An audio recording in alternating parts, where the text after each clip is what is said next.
La ciencia de la semiótica, por Charles Sanders Peirce. 23. Cartas a Lady Welby. Correo de Milford, Pensilvania, 12 de octubre de 1904.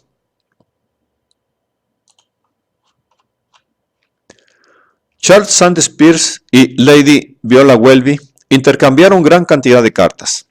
Las primeras correspondieron a una crítica conjunta de la obra de Bertrand Russell, Principia Mathematica. Más tarde, Lady Welby propuso el nombre de Significs para el estudio de los signos y escribió el artículo sobre dicho tema para la Enciclopedia Británica. Las exposiciones informales que Peirce hace en esas cartas acerca de su pragmatismo, de sus categorías de primeridad, segundidad y terceridad, y sus análisis de las diferentes clases de signos, constituyen en muchos casos explicaciones mucho menos abstrusas que las que da en sus trabajos técnicos. Por esta razón fundamental, hemos decidido incluirlas en este volumen a manera de interpretantes de los temas expuestos en los Collected Papers. Armando Cercovich.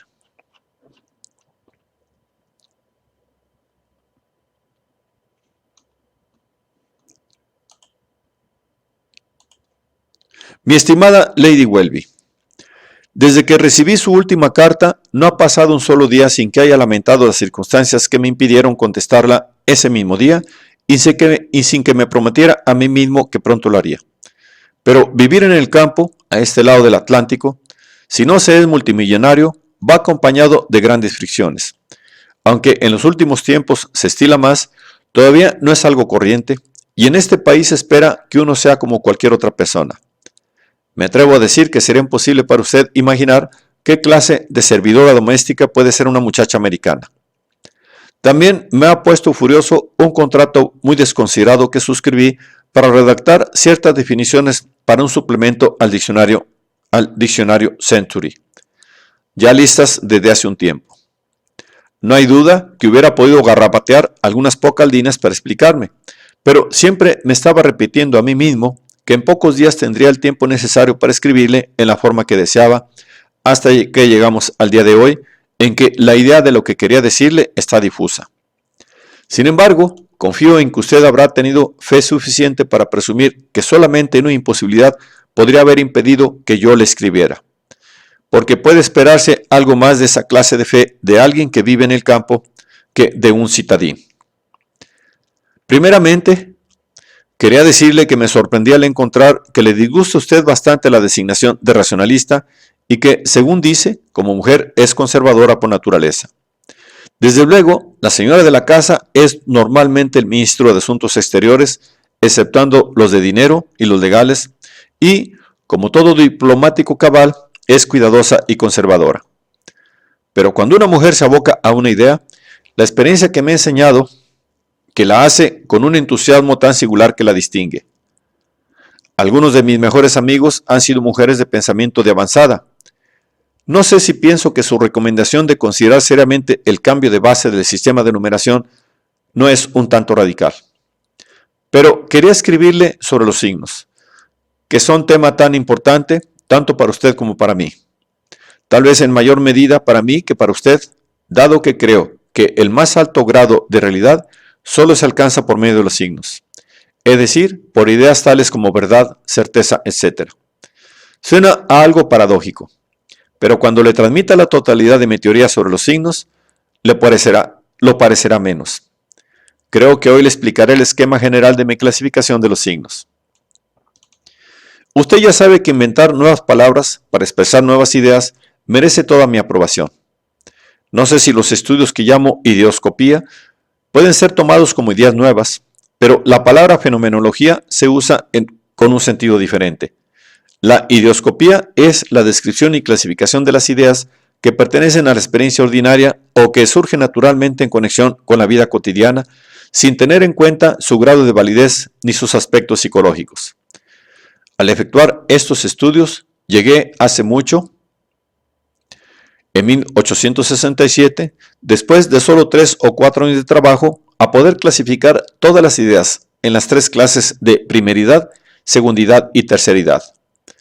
Esta noción es tan desagradable para mí como para los demás, así que durante años traté de desdeñarla y refutarla.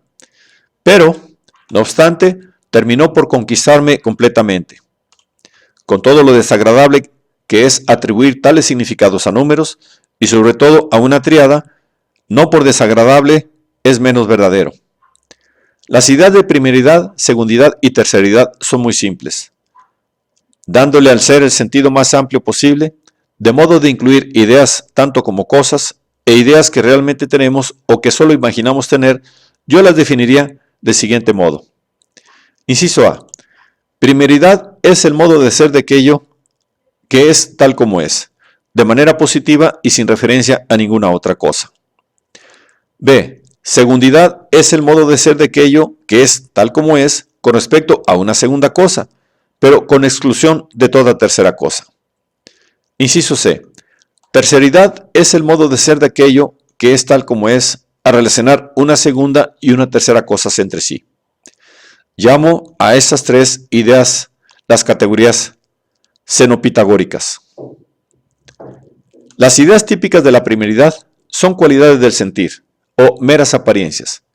El color escarlata de las libreas de vuestra casa real, la cualidad en sí misma, independientemente del hecho de ser percibida o recordada, es un ejemplo mediante el cual no quiero significar que usted deba imaginar que no percibe o recuerda esa cualidad, sino que debe prescindir totalmente de todo lo conexo a ella, en el percibirla o en el recordarla, que no pertenezca a la cualidad misma. Por ejemplo, cuando usted la recuerda, se dice que su idea es más atenuada, mientras que cuando la tiene delante de sus ojos, se dice que es más vívida. Pero ni la atenuación ni la vivacidad pertenecen a su idea de la cualidad. Ambas, sin duda, podrían pertenecer si se las considerara simplemente como un sentir, pero cuando usted piensa en la vivacidad, no lo hace considerándola desde este punto de vista. Piensa en ella como un grado de perturbación de su conciencia. La cualidad de escarlata no es pensada en el sentido de que le pertenece a usted, ni como asignada a las libreas.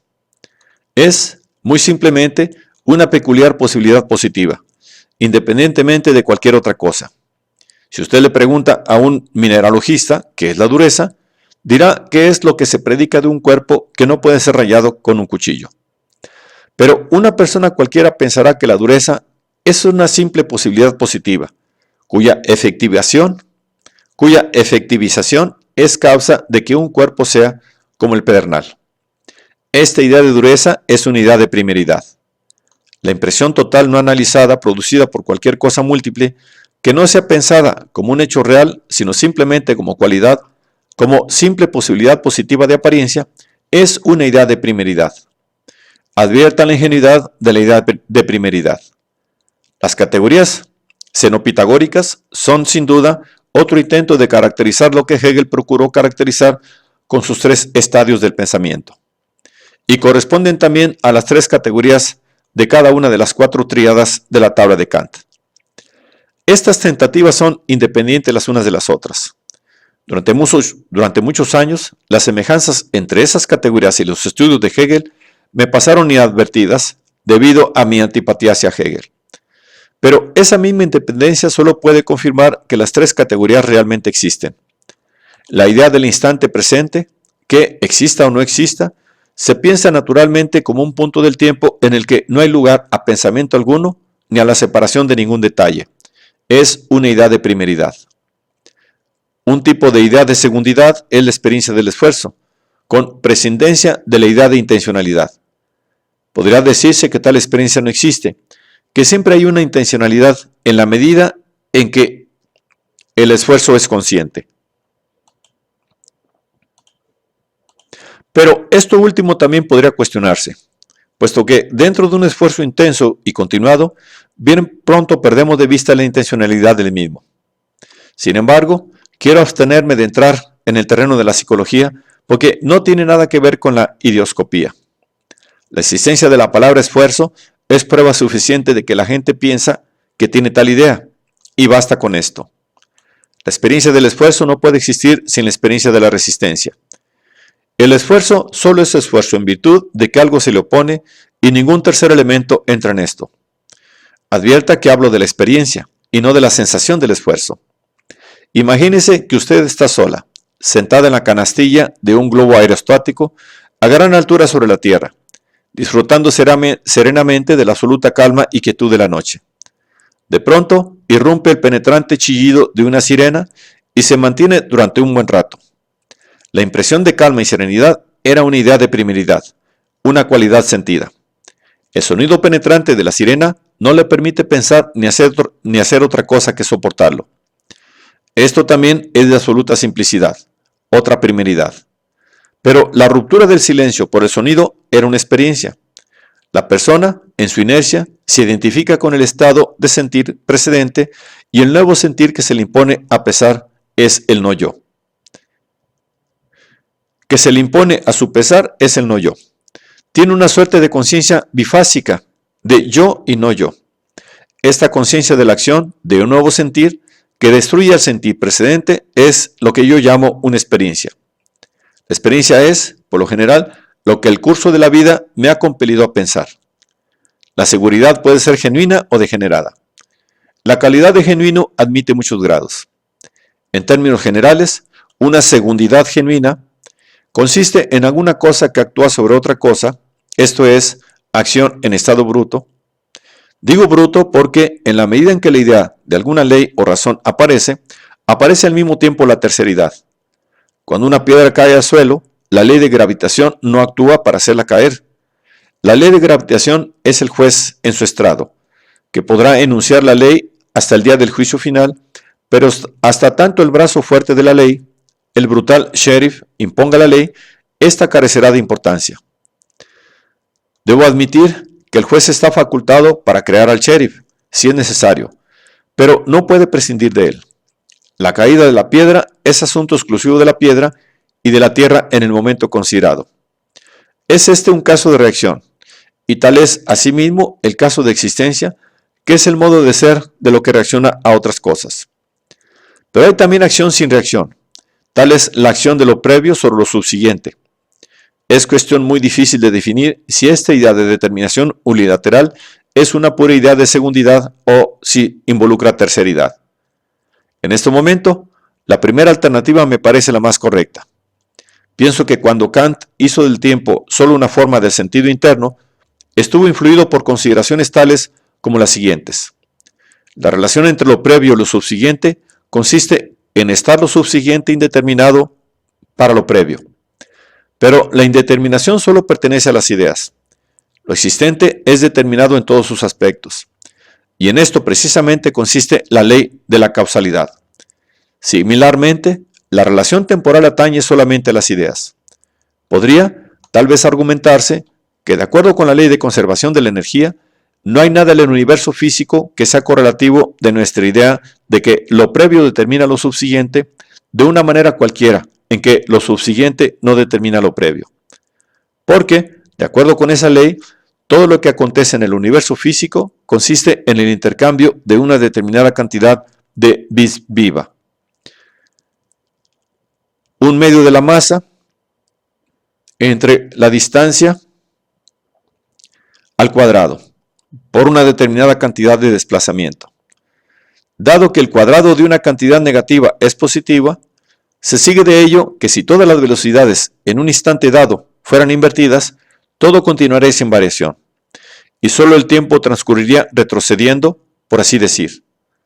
Todo lo que hubiera pasado volvería a pasar en secuencia invertida. Estas razones me parecen muy sólidas para probar que la causalidad temporal, por cierto bien diferente de la acción dinámica física, es una acción sobre las ideas y no sobre existentes. Pero, dado que nuestra idea del pasado es, precisamente, la idea de aquello que está absolutamente determinado, fijado y muerto, por oposición a lo futuro, que es viviente, plástico y determinable, es mi opinión que la idea de acción unilateral, en la medida en que concierne al ser de lo determinado, es una pura idea de segundidad. Y creo también que grandes errores de la metafísica han surgido de considerar al futuro como algo que alguna vez llegará a haber sido pasado. No puedo admitir que la idea de futuro sea trasladada de esa manera a la unilateralidad de las ideas de pasado. Decir que determinada clase de suceso nunca acontecerá equivale a negar que hay alguna fecha a partir de la cual ese suceso pertenecerá al pasado. pero no es equivalente a ninguna afirmación acerca del pasado relativo a ninguna fecha especificable. Cuando pasamos de la idea de un evento a afirmar que nunca acontecerá o que acontecerá en infinita repetición o a introducir de cualquier manera la idea de repetición infinita, diría que la idea es mellonizada, mellón en estado potencial de ser o de hacer o de sufrir. Cuando concibo un hecho como actuante, pero no susceptible de ser objeto de una acción, diría yo que es pasado. Y el modo de ser que consiste en esa acción lo denominaría no ser.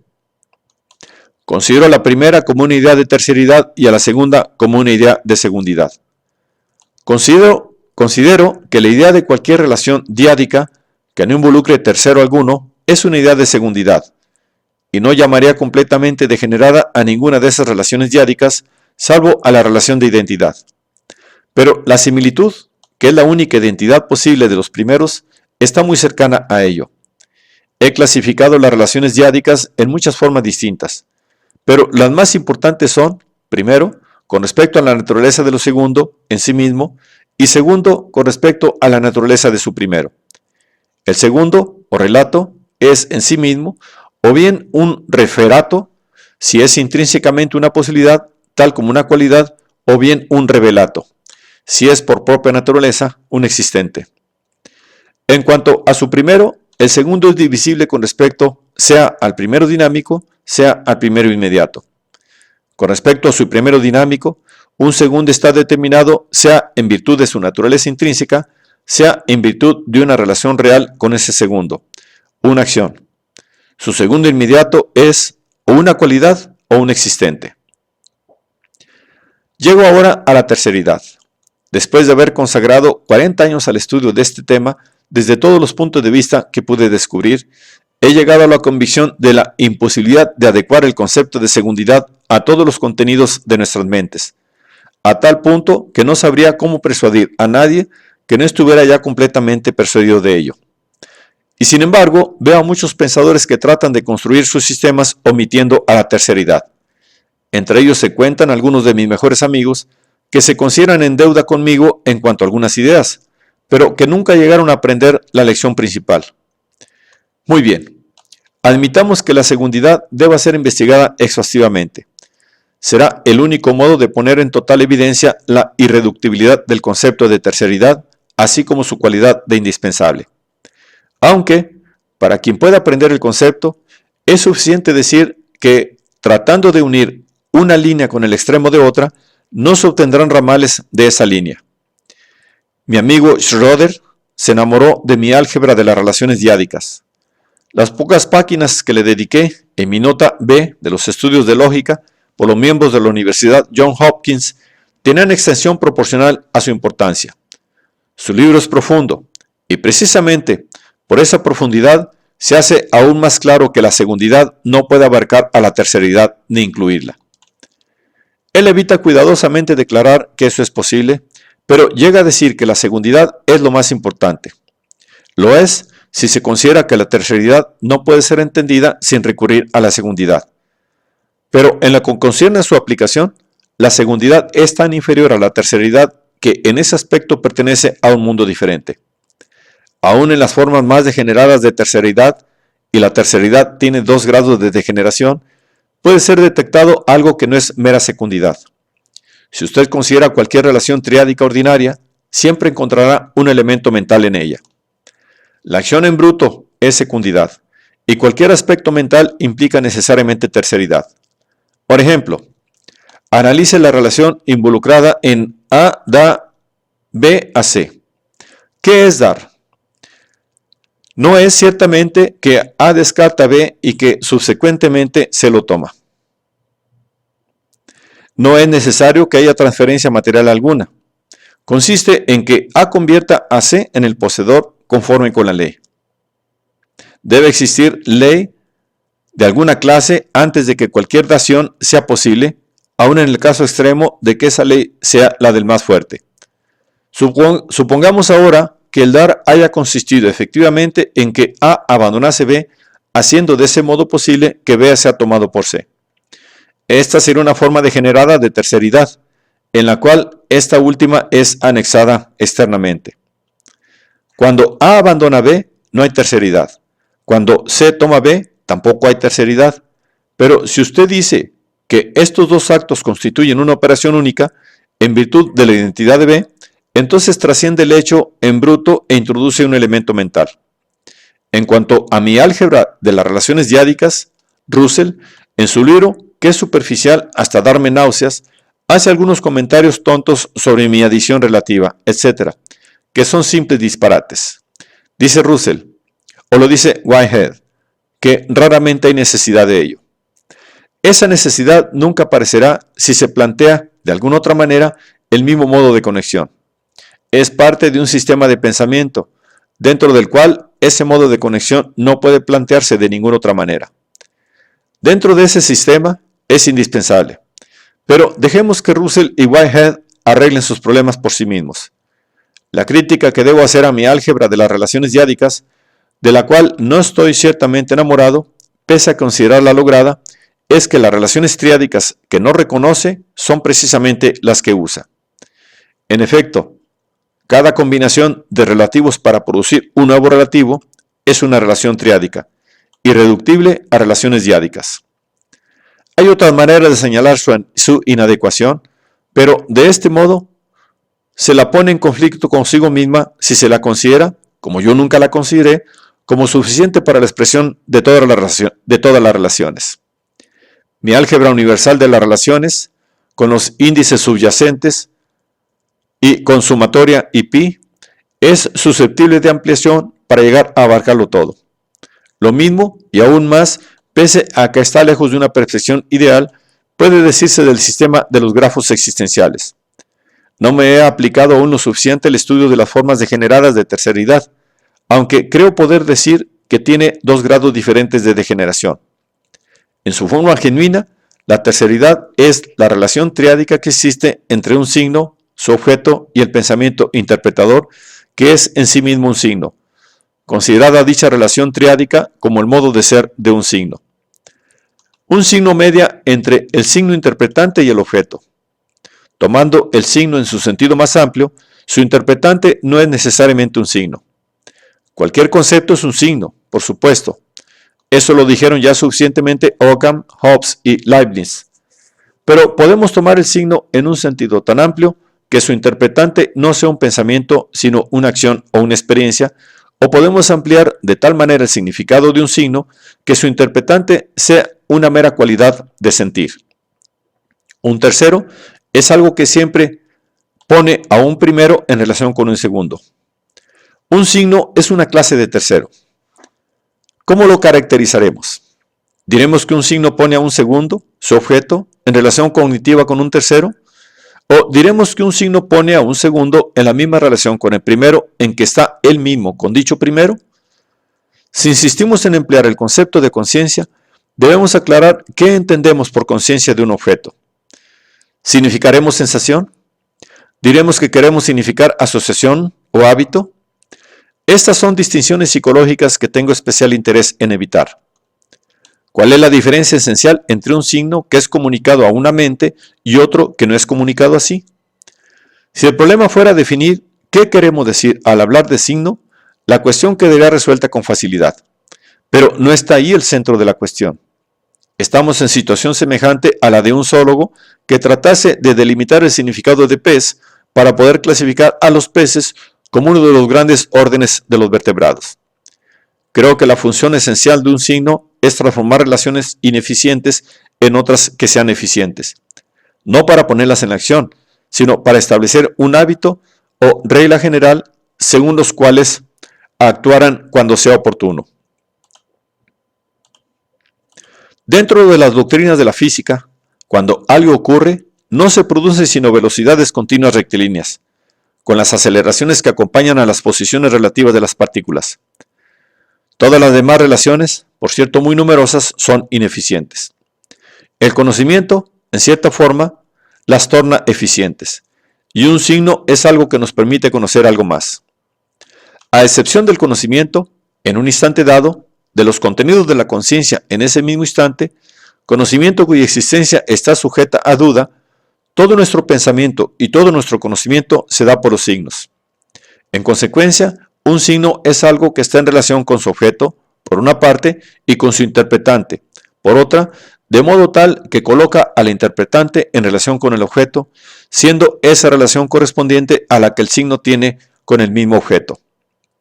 Podría expresarlo diciendo que la relación es similar a la suya misma, porque una correspondencia consiste en una similitud, pero puede ser que el concepto de correspondencia sea más circunscripto. Puedo ahora explicar mi división de los signos. Apenas se haya explicado que un signo tiene dos objetos, su objeto tal como es representado y su objeto en sí mismo. También debe señalarse que el signo tiene tres interpretantes. Su interpretante tal como es representado o tal como se quiere que sea entendido, su interpretante tal como es producido y su interpretante en sí mismo. Entonces, los signos pueden ser clasificados conforme a su propia naturaleza material, a sus relaciones con sus objetos y a sus relaciones con sus interpretantes. Considerado en sí mismo, el signo tiene o bien la naturaleza de una apariencia, y entonces lo llamo cualisigno, o bien la de un objeto individual o un evento singular, y entonces lo denomino sin signo. La primera sílaba corresponde a la palabra sin, que se encuentra en los vocablos latinos semel, simul y también en singular, etc. O bien la naturaleza de un tipo general, y entonces lo denomino legisigno. Tal como usamos el término palabra en la mayoría de los casos, diciendo que los es una palabra y que un es otra palabra, una palabra es un legicismo. Pero si decimos de una página de un libro que contiene 250 palabras, de las cuales 20 son un, allí palabra es un sinsigno. A un sinsigno que involucra así a un legicismo, lo llamo réplica del legicismo. La diferencia entre un legisigno y un cualisigno, ninguno de los cuales es un ente individual, es que un legisigno tiene una identidad definida, aunque usualmente admita gran variedad de apariencias. Por ejemplo,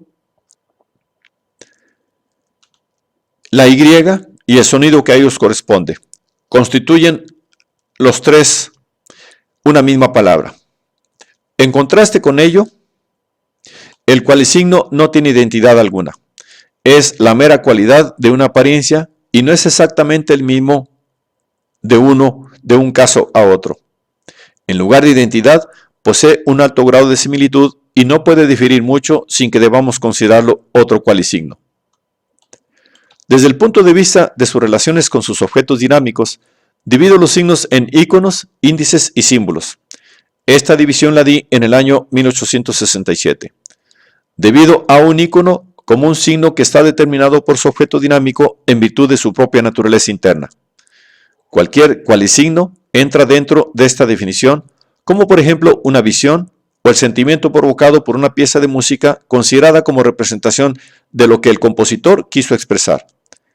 También puede un ícono ser un sinsigno, como un diagrama. Digamos, una curva de distribución de errores. Defino a un índice como un signo determinado por un objeto dinámico en virtud de estar en una relación real con él. Un nombre propio, que a su vez es un legisigno, es un índice. También es un índice la presencia del síntoma de una enfermedad, siendo el síntoma en sí mismo un legisigno, o sea, un tipo general de carácter definido. Solo al considerárselo acaeciendo en un caso particular de una enfermedad dada es un sinsigno. Defino a un símbolo como un signo que es determinado por su objeto dinámico solamente en el sentido de que así será interpretado. Por lo tanto, depende de una convención, de un hábito o de una disposición natural de su interpretante o del campo de su interpretante, el campo del cual el interpretante es una determinación. Todo símbolo es necesariamente un legisigno. Sería inexacto llamar símbolo a la réplica de un legicismo. En lo que respecta a su objeto inmediato, un signo puede ser o bien un signo de una cualidad o de un existente o de una ley. Según su relación con su interpretante significado, un significado es o un rema o un disente o un argumento. Esto corresponde al viejo término proposición y argumento, modificado para que sea aplicable a los signos en general. Un término es simplemente un nombre correspondiente a una clase o un nombre propiamente dicho.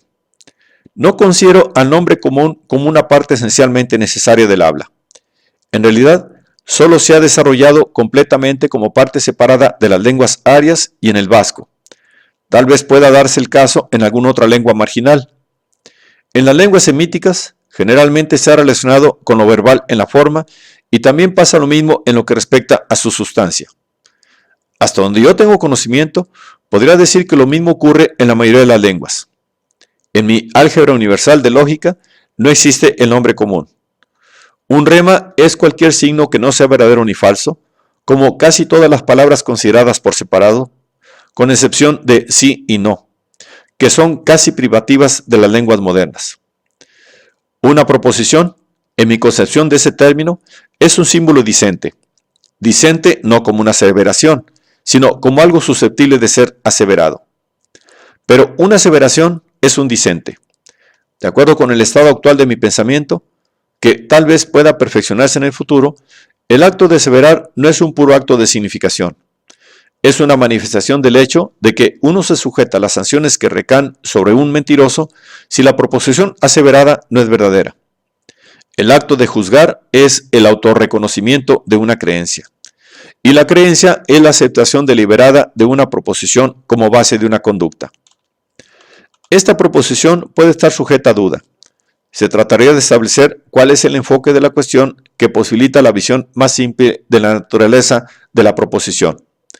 Admitiendo entonces que un dicente no asevera, naturalmente admito que no es necesario que sea presentado o exigido un argumento. Por consiguiente, defino un argumento como un signo que está representado en su interpretante significado, no como un signo de ese interpretante, la conclusión, porque ello implicaría presentarlo o imponerlo, sino como si fuera un signo del interpretante, o tal vez como si fuera un signo del estado del universo al cual se refiere, en el cual las premisas se dan por supuestas.